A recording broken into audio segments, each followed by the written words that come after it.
नमस्कार, मी रुचा सुनील म्हस्के, ILS विधी महाविद्यालय पुणेची विद्यार्थिनी. बोलू बरच काही या डिजिटल प्रभावी वक्ता स्पर्धेत विषय मांडत आहे युवा व राजकारण. इंसाफ की डगर पे बच्चों दिखाओ चल के, ये देश है तुम्हारा, नेता तुम्ही हो कल के.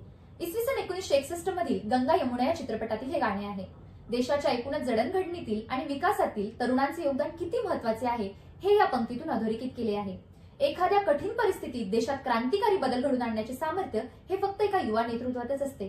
अनेक देशातील स्वातंत्र्य सम्राट युवकांनी हे सप्रमाण सिद्ध करून दाखवले आहे.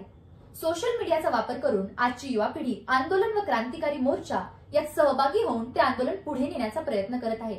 आजची युवा पिढी ही सक्षम भूमिका घेण्याच्या मनस्थितीत आहे. देशातील अराजकतेवर आसूड मारण्याचे सामर्थ्य फक्त युवा नेतृत्वातच आहे हे त्रिकाल सत्य. भारत हा जगातील सर्वात तरुण देशापैकी देश आहे. आपल्या देशाचा मोठा हिस्सा हा युवा पिढीचा आहे. या युवा पिढीची इच्छा, त्यांची ऊर्जा, त्यांची शक्ती हे राष्ट्राच्या प्रगतीचे मुख्य स्रोत आहे. पण हा स्रोत केवळ आपल्यासाठी, आपल्या कुटुंबासाठी नाही, तर संपूर्ण समाजाच्या उन्नतीसाठी वापरला पाहिजे.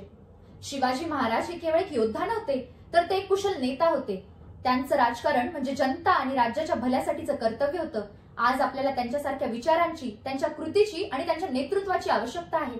पण हे नेतृत्व बाहेरून येणार नाही, ते आपल्यातच आहे. आपल्यामध्ये आहे तोच जोश, तीच देशभक्ती आणि तीच उमेद जी शिवरायांच्या काळात होती. आपल्याला द्यायची आहे ती फक्त दिशा.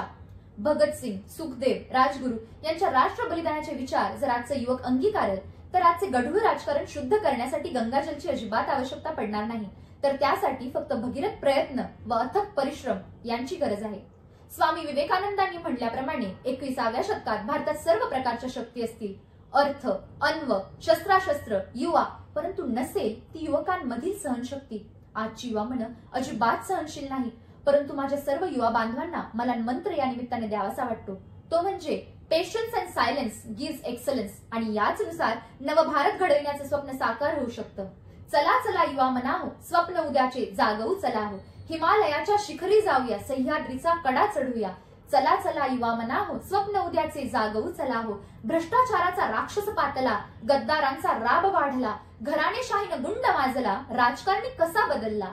चला चला युवा मनाहो, स्वप्न उद्याचे जागवू चला हो.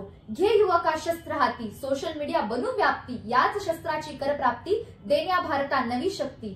चला चला युवा मनाहो, स्वप्न उद्याचे जागवू चला हो. राजकारण भ्रष्ट झाले आहे आणि त्यात सुधारणा झाली पाहिजे ही आजच्या प्रत्येक युवा मनाची घालमेल आहे. परंतु त्यांना आर्थिक व सक्षम पाठिंबा आजच्या कलियुगी मिळत नसल्याने त्यांची घालमेल उद्रेक होऊ पाहत आहे. त्यामुळे आजच्या युवकांना सक्रिय राजकारणात उडी घ्यावीच लागेल, ती काळाचीच गरज आहे. जोपर्यंत ही युवा पिढी राजकारण हे आयुष्याचं ध्येय ठरवत नाही, तोपर्यंत राष्ट्रपिता महात्मा गांधी, लोकमान्य टिळक, सुभाषचंद्र बोस अशा कितीतरी स्वातंत्र्य सेनानींची स्वप्न पूर्णत्वास येणार नाही.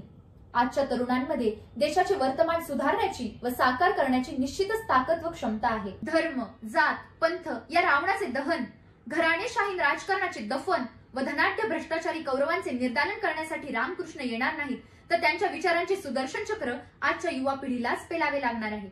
युवक हे देशाचे आधारस्तंभ आहेत, भविष्याचे दीपस्तंभ आहेत. त्यांना गरज आहे फक्त कृष्णाची. कारण प्रत्येक युगात 100 कौरव, 5 पांडव आणि त्यामागे असणार एकच कृष्ण. म्हणूनच पोटतिडकीने युवकांना स्वामी विवेकानंद, अण्णाभाऊ साठे, महात्मा फुले यांच्या विचारांच्या अंगीकारातून 5 पांडवांच्या मदतीने 100 भ्रष्टाचारी कौरवांचा वध करावाच लागेल. यासाठी सद्विचार व समर्पण रूपी श्रीकृष्ण पाठीशी असणार हे निश्चित. आज आपल्या देशात युवकांचे प्रमाण एकूण लोकसंख्येच्या 11% असून संसद व विधानसभेत केवळ 1.5% सहभाग आहे. म्हणूनच आजच्या युवा पिढीला राजकारणात येऊन संपूर्णपणे झोकून द्यायला भरपूर वाव आहे. जोपर्यंत युवकांचे प्रमाण राजकारणात वाढत नाही, तोपर्यंत नवभारताचे स्वप्न हे स्वप्नच राहणार आहे. त्यामुळे युवकांनी राष्ट्रीय नेत्यांच्या विचारांची बांधिलकी राखत अखंड राष्ट्रप्रेमाची ज्योत सतत तेवत ठेवावी. युवकांनी खालील ओळी सतत मनात ठेवत विचारांची भरारी कायम ठेवावी.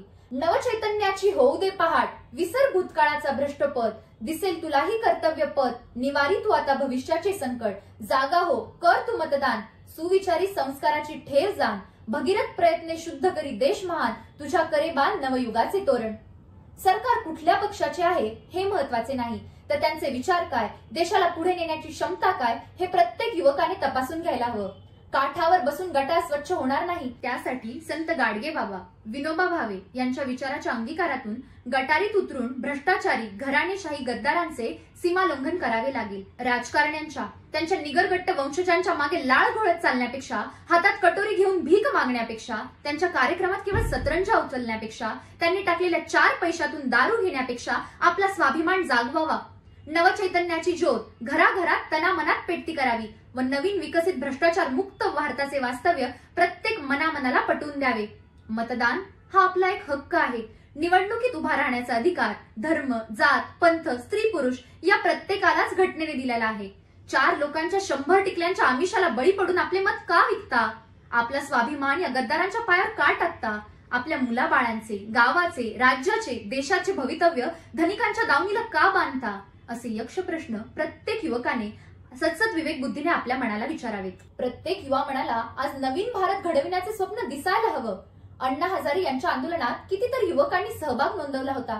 प्रत्येक पक्षाला राजकीय तरुण हवे आहेत, परंतु ते केवळ परिघाव आहे, सांग कामे हर कामे म्हणून. यासाठी युवा पिढीने संघटित होऊन आवाज उठवला पाहिजे. भारत हे धर्मनिरपेक्ष राष्ट्र आहे, परंतु दुर्दैवाने आज 21व्या शतकात भगवा, हिरवा, निळा, पिवळा या रंगाखाली देश पुन्हा एकदा विघटित होऊ पाहत आहे आणि याचा फायदा घेण्यास निश्चितच परकीय शक्ती टपून बसली आहे. आजचे राजकारणी धृतराष्ट्र झाले आहेत. युवकांनो, आपण पण गांधारी बनून डोळ्यावर पट्टी बांधायची का कर्णाप्रमाणे दुर्योधनाला साथ द्यायची आणि शेवट महाभारत पाहायचं? निश्चितच नाही. जाग हे युवा मना, कर धरी उज्ज्वल स्वप्ना, घे शस्त्र, धर अस्त्र, कर फेक तू अराजक भ्रष्ट, तूच कल्की आणि तूच कृष्ण, साकार कर नव भारत स्वप्न, गांधी, नेहरू, फुले, आंबेडकर, स्मरून मनी तू ये राजकारणावर. कारण तरुणाई हा देशाचा केवळ भविष्यकाळ नसून सध्याच्या वर्तमानाचा स्तंभ आहे. राजकारण हे फक्त सत्तेचं साधन नाही, तर समाजाच्या परिवर्तनाचं शस्त्र आहे. आजच्या युवकांच्या विचारांमध्ये तेज, निर्णयांमध्ये स्पष्टता आणि कृतीत धैर्य असलं पाहिजे. आपल्या स्वार्थासाठी नाही, तर समाजाच्या परिवर्तनासाठी राजकारणात पाऊल ठेवा. धर्म, जात, भाषा या पलीकडे जाऊन एक नवा देश, एक नवा विचार घडूया. जगात कुठलाही बदल घडविण्यासाठी सर्वात मोठी ताकद असते ती म्हणजे युवकांच्या इच्छाशक्तीची, त्यांच्या मनाची आणि त्यांच्या कृतीची. महात्मा गांधींनी म्हणल्याप्रमाणे, be the change you wish to see in the world. आज ठरवा, आपल्या देशाच्या प्रगतीच्या वाटचालीत आपलं योगदान असणारच. आपल्यामुळे एक सकारात्मक बदल घडणारच. तरुणाई एकदा जागी झाली की बदल अटळ असतो. चला एकत्र येऊ आणि नवयुग निर्माण करू. आपणच आपल्या देशाच्या नव्या इतिहासाचे शिल्पकार बनू. जय हिंद, जय महाराष्ट्र. धन्यवाद.